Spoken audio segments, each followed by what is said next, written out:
This tutorial covers the use of the open source Theta X plugin sample with the camera API running in the RICOH Theta X camera.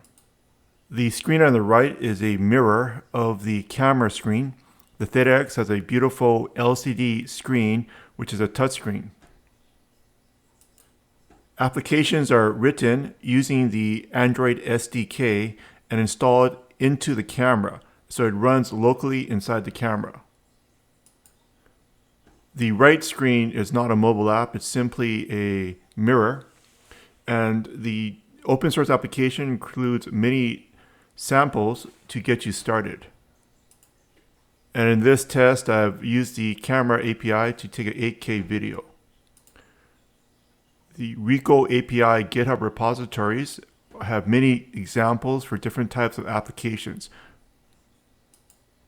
If you're running on the X, make sure the sample has an X at the end. There's another sample for the Z1 which does not have an X at the end. This will work with the V and the Z1, but not the X.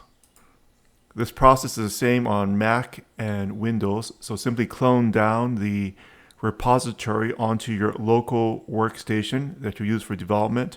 Make sure you have Android Studio installed. I'm using Android Studio Hedgehog patch level 2. Based on the JDK you have on your system, you may need to change the version of Gradle. In my case, I set the version of Gradle to 7.2, although this may be different on your specific workstation.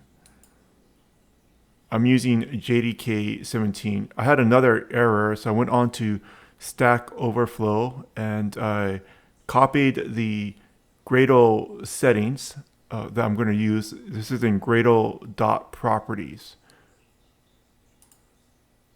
So the process is fairly simple. I just had an error on the build, and I decided to change some of the gradle.properties settings. I just typed it into Google search, found the first one on Stack Overflow, and redid the build. In my case, I did not upgrade the Android Gradle plugin, although I suppose you could, and it probably would work fine. I just pressed the build button on Android Studio. This is a newer version of Android Studio. Your version may have different buttons at the top, and I have it in, the camera is connected with a USB cable to the computer, so it'll immediately run on the camera. So again, this is the camera, it's not a mobile phone, and everything is working great. The live preview has different settings and it appears to be very robust, very smooth. And you can play around with the settings. If you have any questions, you can either open up an issue on GitHub and the developers can get back to you, or you can also start a discussion on community.theta360.guide, which is a community forum.